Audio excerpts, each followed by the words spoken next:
Bem-vindo ao Leitura de Ouvido, o podcast que transforma linhas em ondas sonoras. Eu sou o Lucas. Eu sou a Dayana. E o episódio de hoje é Via Láctea, de Fernando Pessoa. Vamos fazer fotografias com a máquina do devaneio. No Dia do Escritor, reflexões de um dos mais importantes escritores e poetas do modernismo em Portugal. Isso, feliz Dia do Escritor aí. Boa leitura.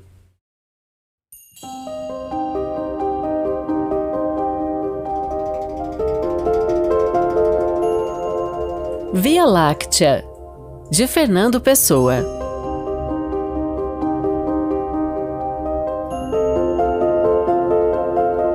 Com meneios de frase de uma espiritualidade venenosa, rituais de púrpura rota, cerimoniais misteriosos de ritos contemporâneos de ninguém. Sequestradas sensações sentidas noutro corpo que o físico, mas corpo e físico a seu modo, intervalando subtilezas entre complexo e simples. Lagoas onde paira, pelúcida, uma intuição de ouro fosco, tenuemente despida de se ter alguma vez realizado, e sem dúvida por coleantes requintes lírio entre mãos muito brancas. Pactos entre o torpor e a angústia, verde-negros, tépidos à vista, cansados entre sentinelas de tédio. Nácar de inúteis consequências, alabastro de frequentes macerações, ouro, roxo e orlas, os entretenimentos com ocasos, mas não barcos para melhores margens, nem pontes para crepúsculos maiores.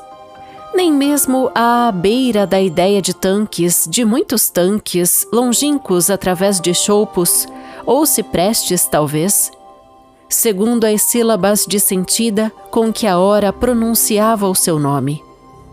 Por isso, janelas abertas sobre cais, contínuo marulhar contra docas, séquito confuso como palas, louco e absorto, entre o que amarantos e terebintos escrevem a insônias de entendimento nos muros obscuros de poder ouvir.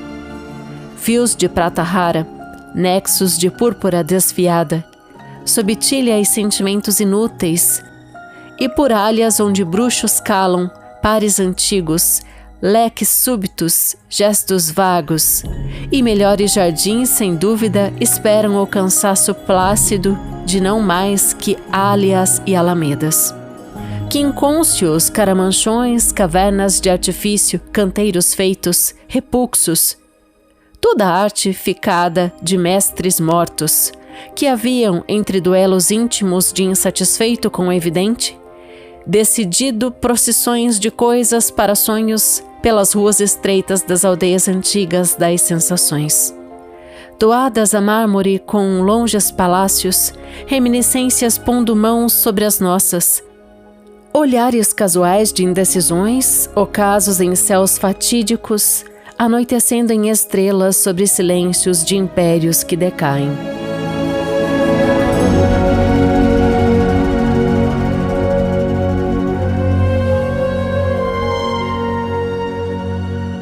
Reduzir a sensação a uma ciência, fazer da análise psicológica um método preciso como um instrumento de microscópio, SIC. Pretensão que ocupa, sede calma, o nexo de vontade da minha vida. É entre a sensação e a consciência dela que se passam todas as grandes tragédias da minha vida.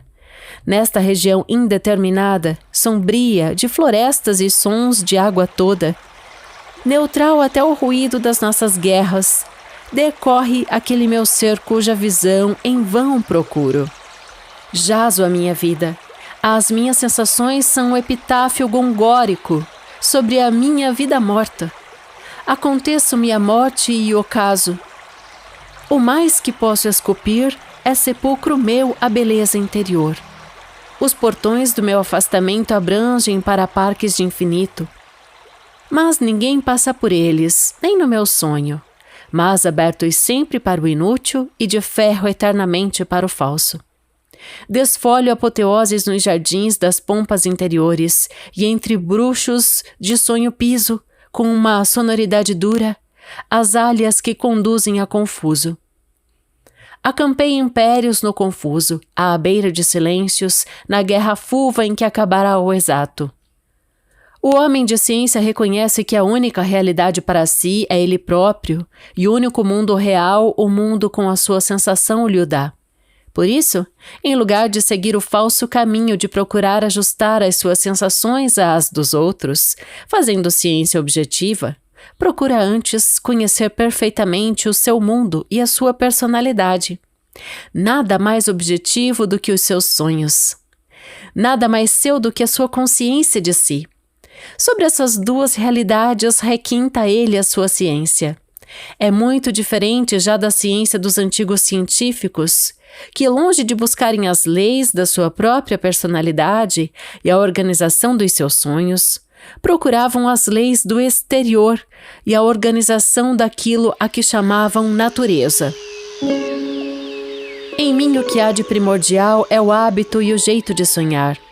As circunstâncias da minha vida, desde criança, sozinho e calmo, outras forças talvez, amoldando-me de longe, por hereditariedades obscuras a seu sinistro corte, fizeram do meu espírito uma constante corrente de devaneios. Tudo que sou está nisto, e mesmo aquilo que em mim mais parece longe de destacar o sonhador, pertence sem escrúpulo à alma de quem só sonha, levada a ela ao seu maior grau.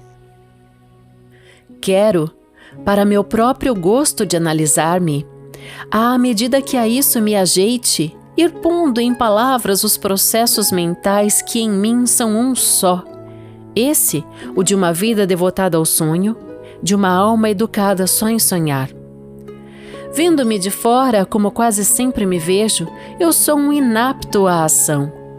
Perturbado ante ter que dar passos e fazer gestos, inábil para falar com os outros, sem lucidez interior para me entreter com o que me cause esforço ao espírito, nem sequência física para me aplicar a qualquer mero mecanismo de entretenimento trabalhando. E isso é natural que eu seja. O sonhador entende-se que seja assim. Toda a realidade me perturba. A fala dos outros lança-me numa angústia enorme. A realidade das outras almas surpreende-me constantemente. A vasta rede de inconsciências que é toda a ação que eu vejo parece-me uma ilusão absurda, sem coerência plausível. Nada.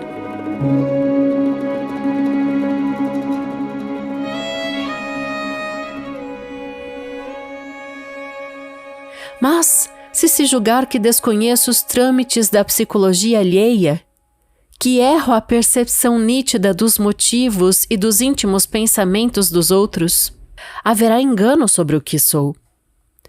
Porque eu não sou só um sonhador, mas sou um sonhador exclusivamente. O hábito único de sonhar deu-me uma extraordinária nitidez de visão interior. Não só vejo com espantoso e às vezes perturbante relevo as figuras e os decors dos meus sonhos, mas com igual relevo vejo as minhas ideias abstratas, os meus sentimentos humanos, o que deles me resta, os meus secretos impulsos, as minhas atitudes psíquicas diante de mim próprio. Afirmo que as minhas próprias ideias abstratas eu as vejo em mim. Eu, com uma interior visão real, as vejo num espaço interno, e assim os seus meandros são-me visíveis nos seus mínimos. Por isso, conheço-me inteiramente, e através de conhecer-me inteiramente, conheço inteiramente a humanidade toda. Não há baixo impulso, como não há nobre intuito, que não me tenha sido relâmpago na alma. E eu sei com que gestos cada um se mostra, sob as máscaras que as más ideias usam de boas ou indiferentes. Mesmo dentro de nós, eu pelos gestos as conheço por quem são. Sei o que em nós se esforça para nos iludir, e assim a maioria das pessoas que vejo conheço melhor do que elas a si próprios. Aplico-me muitas vezes a sondá-los, porque assim os torno meus. Conquisto o psiquismo que explico, porque para mim sonhar é possuir. E assim se vê como é natural que eu, sonhador que sou, seja o analítico que me reconheço. Entre as poucas coisas que às vezes me apraz ler, destaco por isso as peças de teatro. Todos os dias se passam peças em mim, e eu conheço a fundo como é que elas se projetam uma alma na projeção de Mercator planamente. Entretenho-me pouco, aliás, com isto. Tão constantes, vulgares e enormes são os erros dos dramaturgos. Nunca nenhum drama me contentou. Conhecendo a psicologia humana com uma nitidez de relâmpago que sonda todos os recantos com um só olhar, a grosseira análise e construção dos dramatistas fere-me, e o pouco que leio neste gênero desgosta-me como um borrão de tinta atravessado na escrita. As coisas são a matéria para os meus sonhos, por isso explico uma atenção distraidamente sobreatenta a certos detalhes do exterior. Para dar relevo aos meus sonhos, preciso conhecer como é que as paisagens reais e as personagens da vida nos aparecem reveladas. Porque a visão do sonhador não é como a visão do que vê as coisas. No sonho, não há o assentar da vista sobre o importante e o inimportante de um objeto que há na realidade. Só o importante é que o sonhador vê. A realidade verdadeira de um objeto é apenas parte dele. O resto é o pesado tributo que ele paga à matéria em troca de existir no espaço. Semelhantemente, não há no espaço realidade para certos fenômenos que nos sonhos são palpavelmente reais. Um poente real é imponderável e transitório. Um poente de sonho é fixo e eterno. Quem sabe escrever é o que sabe ver os seus sonhos nitidamente. E é assim: ou ver em sonho a vida imaterialmente, tirando-lhe fotografias com a máquina do devaneio, sobre a qual os raios do pesado, do inútil e do circunscrito não têm ação, dando negro na chapa espiritual. Em mim esta atitude que o muito sonhar me enquistou, faz-me ver sempre da realidade a parte que é sonho. A minha visão das coisas suprime sempre nelas o que o meu sonho não pode utilizar. E assim vivo sempre em sonhos, mesmo quando vivo na vida. Olhar para um poente em mim ou para o poente no exterior é para mim a mesma coisa, porque vejo da mesma maneira, pois que a minha visão é talhada mesmamente. Por isso a ideia que faço de mim é uma ideia que a muitos parecerá errada. De certo modo é errada. Mas eu sonho-me a mim próprio e de mim escolho o que é sonhável, compondo-me e recompondo-me de todas as maneiras até estar bem perante o que exijo do que sou e não sou. Às vezes o melhor modo de ver um objeto é anulá-lo. Mas ele subsiste, não sei explicar como, feito de matéria em negação e anulamento. Assim faço a grandes espaços reais do meu ser, que suprimidos no meu quadro de mim, me transfiguram para a minha realidade. Como então me não engano sobre os meus íntimos processos de ilusão de mim? Porque o processo que arranca para uma realidade mais que real um aspecto do mundo ou uma figura de sonho, arranca também para mais que real uma emoção ou um pensamento. Despe-o, portanto, de todo o apetrecho de nobre ou puro, quando, o que quase sempre acontece, o não é. Repare-se que a minha objetividade é absoluta, a mais absoluta de todas. Eu crio o objeto absoluto com qualidades de absoluto no seu concreto. Eu não fugia à vida propriamente, no sentido de procurar para minha alma uma cama mais suave. Apenas mudei de vida e encontrei nos meus sonhos a mesma objetividade que encontrava na vida. Os meus sonhos, noutra página estudo isso, erguem-se independentes da minha vontade e muitas vezes me chocam e me ferem. Muitas vezes o que descubro em mim me desola, me envergonha. Talvez por um resto de humano em mim. O que é a vergonha? E me assusta. Em mim o devaneio ininterrupto substituiu a atenção. Passei a sobrepor às coisas vistas, mesmo quando já sonhadamente vistas, outros sonhos que comigo trago. Desatento já suficientemente para fazer bem aquilo a que chamei ver as coisas em sonho.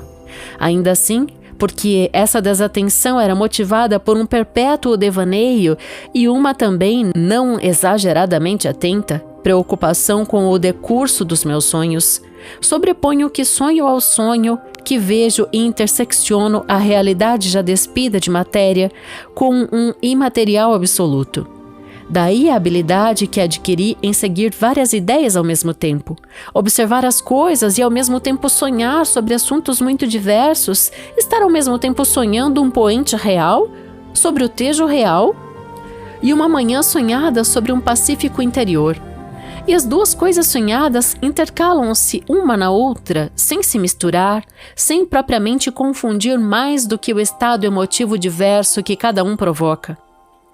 E sou como alguém que visse passar na rua muita gente e simultaneamente sentisse de dentro as almas de todos, o que teria que fazer numa unidade de sensação, ao mesmo tempo que via os vários corpos. Esses tinha que os ver diversos, cruzar-se na rua cheia de movimentos de pernas.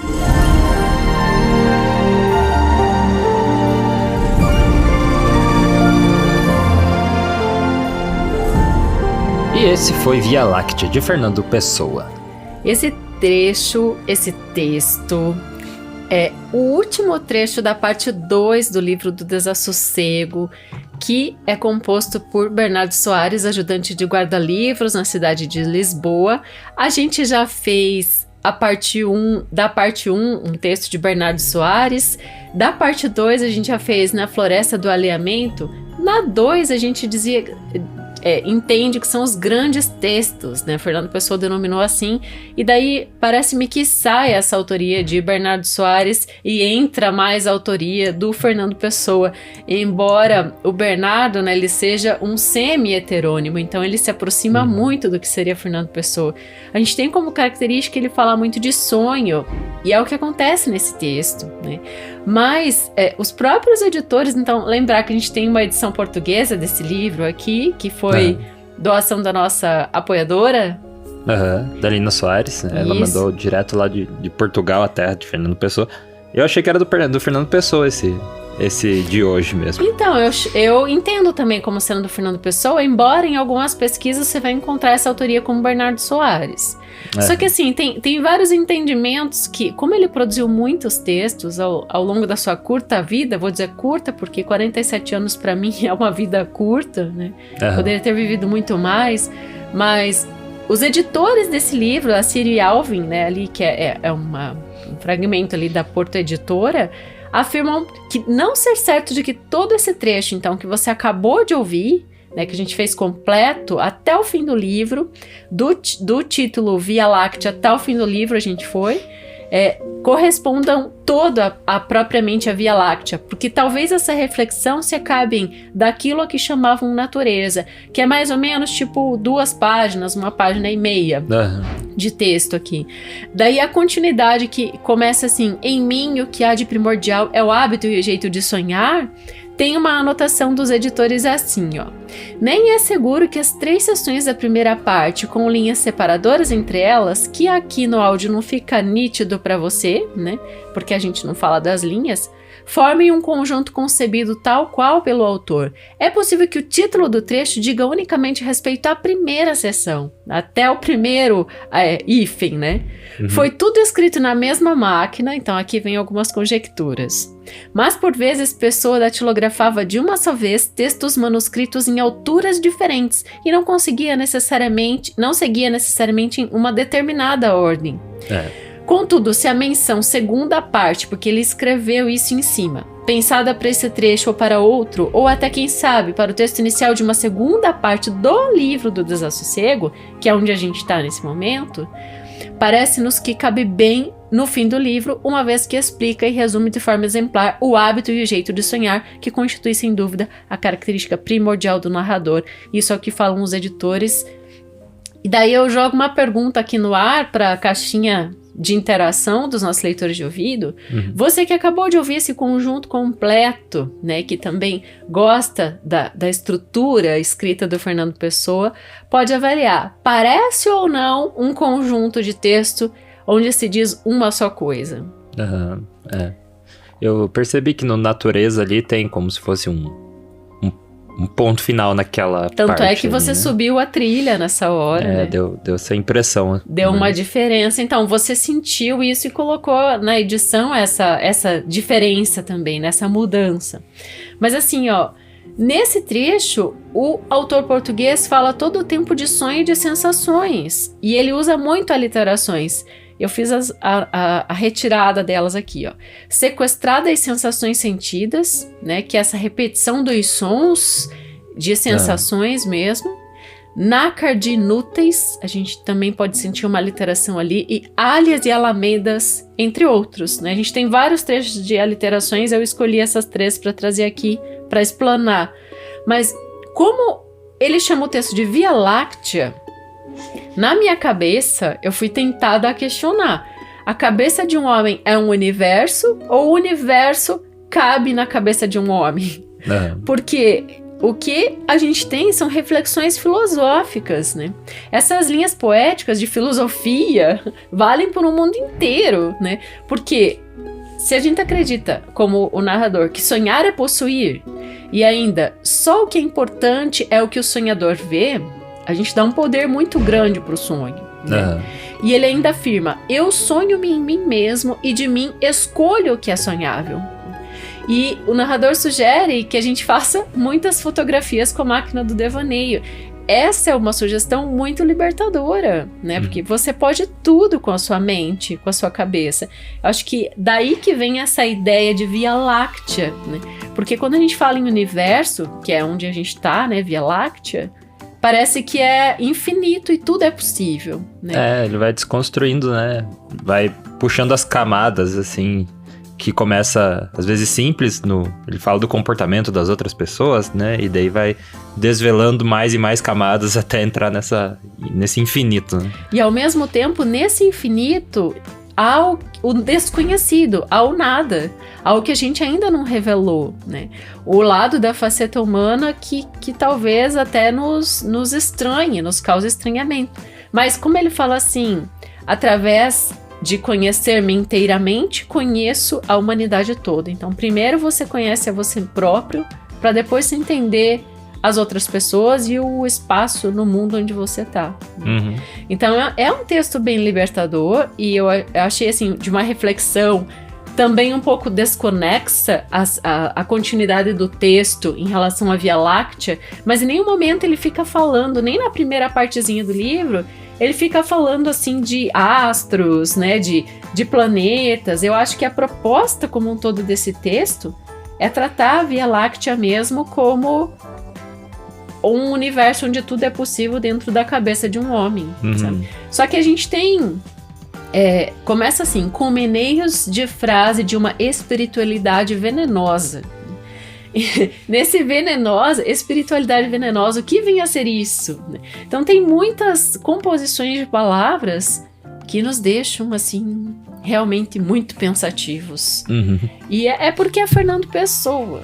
Fernando Pessoa escreveu demais, e assim, todos essas folhas que às vezes se juntam para compor um trecho sob determinado subtítulo, tem muita coisa que não há certeza, né? Porque havia escritos em baús em diversos lugares e isso tudo foi se compondo, foi se amalgamando, se misturando. Inclusive, disse que há uma produção Via Láctea de Álvaro de Campos, mas não é essa de hoje, porque eu pesquisei e são coisas diferentes, né? E lembrar que do próprio Álvaro de Campos a gente tem várias produções no podcast, tem Afinal, a gente tem Tabacaria, é dele? Álvaro de Campos? Creio que sim. Mas eu sei que tem muito do Fernando Pessoa, a gente vai deixar aí marcado no episódio também pra você ouvir todos os textos do Fernando Pessoa. E também a gente já tem um outro Via Láctea aqui no podcast. A gente já trouxe um texto chamado Via Láctea, mas do Olavo Bilac. Até quando a Dá escolheu o texto, e daí eu fui editar, eu falei, Via Láctea não foi já? Apesar de ter sido há muito tempo, né? Pra mim, daí não, do Fernando Pessoa. Mas tem um Via Láctea do Olavo Bilac, que também não foge muito, né, disso, dessa filosofia, assim, né? É um texto bem filosófico também, o do Olavo Bilac. Apesar de ele ser mais cartesiano, né? Ele é parnasiano, né? Então a gente tem uma coisa mais certinha, preto no branco, A mais B, né? Mas assim, Tabacaria é de 1928, de Álvaro de Campos, sim, é uma produção que você vai encontrar aqui. E outra dele é o Poema em Linha Reta, que tá aqui também no podcast. E não posso deixar de citar o Guardador de Rebanhos, do Alberto Caeiro, que é outro heterônimo do Pessoa. Então, se você quer tomar posse de muito do que o Pessoa fez com seus heterônimos, fica essas dicas aí para você ouvir ou reouvir, né, aqui no nosso podcast. Com os textos que a gente trouxe aqui dá para você conhecer bastante sobre ele. E tem alguns textos que a gente trouxe a biografia dele com mais profundidade, né? Então a gente falou bastante sobre a vida deles e essa questão, assim, de ele ter muito trabalho póstumo, né? Ele é publicado muita coisa do Fernando Pessoa póstuma porque ele deixou muita coisa escrita, muito papel. Tem até um livro que é o Papéis Avulsos, não tem? Não, esse é do Machado. É, do Machado, tô confundindo. Mas tem essa quantidade de escritas, assim, que teve que ir uma pessoa lá e fazer a curadoria de tudo que ficou na casa do Fernando Pessoa pra conseguir, assim, dar pra gente essa obra que muitas delas a gente lê hoje, né? Até umas das mais famosas do Fernando Pessoa foram trabalhos póstumos, né? Aqui, esse que eu tô segurando, que a Lina nos deu, o livro do Desassossego, desse livro todo, que é um livro grande, ele tem cerca de 700 páginas, não, 500, né? 500 páginas. Saíram só 12 textos desse livro em vida do Pessoa. Então, há muito a ser descoberto e sempre surgem novidades. Quero ter o prazer de conhecer a casa de Pessoa em Portugal, quando for pra lá, em breve, se Deus permitir. A convite da Lina, né, Lina? E é muito legal a gente poder trazer aqui também pro podcast pra vocês, né? Realmente, muitos escritos e essa compilação, essa curadoria, ela vai acontecendo, né?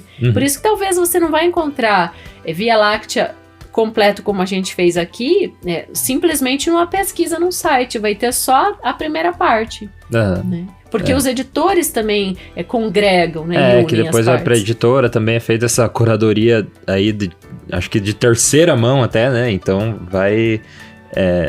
os textos são organizados, né? De certa forma. Mas só como a gente tá trabalhando com uma edição portuguesa mesmo, né, do território do Pessoa, eu fico, assim, bem segura de fazer algumas afirmações, porque veio de lá, né? Não é uma edição editada aqui no Brasil, é uma edição portuguesa, né? Então, é bem legal a gente considerar todas as notas, né, tudo que tá pensado ali, que com certeza são especialistas em Pessoa que fizeram essa organização, né? Sim. E a gente vai, então, antes de ir para os nossos apoiadores, dar um recadinho rápido que o próximo episódio do Leitura de Ouvido vai ser publicado na quarta-feira em vez da sexta-feira. Excepcionalmente em uma única vez. Dessa vez só. Então vai sair na quarta-feira. Dia 30. O que vai ser melhor, né? Um pouquinho antes da data de sempre, então você vai ter então, ainda esse mês você vai ter mais um episódio. A leitura de ouvido, então, vai sair aí na quarta-feira. Você pode ouvir na quarta ou ouvir na sexta, né? Vai do teu costume aí. Mas só pra deixar esse aviso. Só nessa próxima semana aí, vai ser dia... 30, né? Mas, gente, eu vou adiantar, vai ser uma super produção e eu tenho certeza que você vai ficar, assim, bem empolgado com a surpresa que a gente vai trazer na próxima quarta. Vai ser bem legal. Nossa, já tá pronto, na verdade, o episódio e enfim, a gente gostou muito do resultado. É isso aí. Então, para você ser um apoiador do Leitura de Ouvido, os nossos apoiadores recebem 3 recompensas. Uma delas é entrar nos nossos créditos finais, todo episódio. E a outra é receber o estudo aprofundado das obras que a gente traz toda semana. Toda sexta-feira vai para os nossos apoiadores um e-mail com o estudo da obra. E a terceira e mais nova recompensa é o Clube Leitura de Ouvido. Então, a gente tem um clube de leitura aqui do podcast que tem encontros mensais. E os nossos apoiadores recebem esse respaldo, recebem o material todo sobre o que vai ser o clube de leitura, tá tudo organizadinho assim, pronto, é só aparecer no dia lá e tá sendo muito legal. Então fica aí a dica para você ser um dos apoiadores do Leitura de Ouvido. Lembrando que para entrar no clube do Leitura de Ouvido, o apoio tem que ser mais de R$20, 20 ou mais, né? Então que se for menos que isso, daí recebe as 2 primeiras recompensas que eu mencionei. E eu quero aproveitar para falar das novidades que a gente teve de apoiadores nos últimos dias. Então, a Heloísa Mendonça, nossa mais nova apoiadora, amiga de longa data, já deu várias coisas pro podcast, caderno de estudos, ela já enviou. Então, indiretamente, ela sempre apoiou, mas agora ela entra também no sistema de apoio, pelo apoia.se.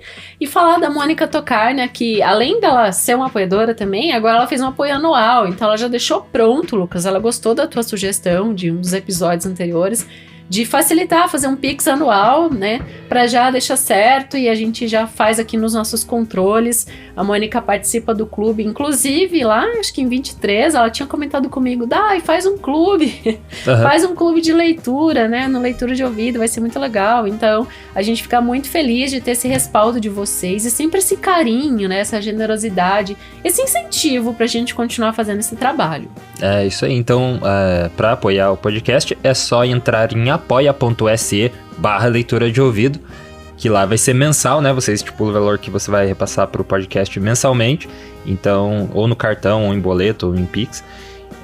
Ou você vai pela chave Pix, leituradeouvido@gmail.com. Daí na chave Pix você pode programar, né, mensalmente, ou fazer igual a Mônica, de ser anual, né? Mas se você fizer o teu apoio pela chave Pix, a gente pede para enviar um e-mail falando que você entrou como apoiador pelo Pix, que daí a gente te coloca aqui no nosso mailing, né? Ou você deixa na descrição do Pix o teu e-mail, que também serve.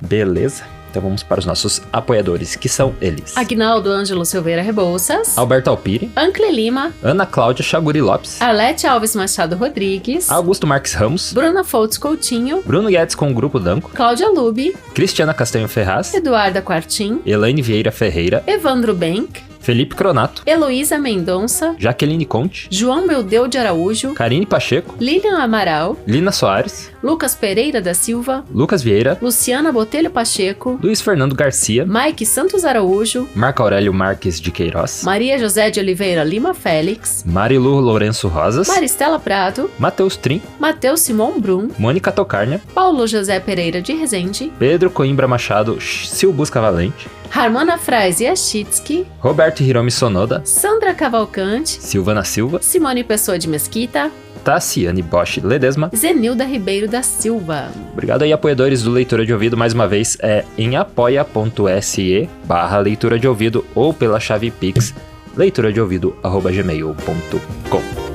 E a gente vê na próxima leitura. Direção e narração, Dayana Pasquim. Edição, artes de capa e trilha sonora de abertura, de Lucas Piasecki. Produção, Roca Studios. Avalie no Spotify e na Apple Podcasts. Siga para não perder os próximos episódios. Inscreva-se em youtube.com/leitura de ouvido. Siga no Instagram Leitura de Ouvido. Fale com a gente no leituradeouvido@gmail.com. E a gente te vê na próxima leitura.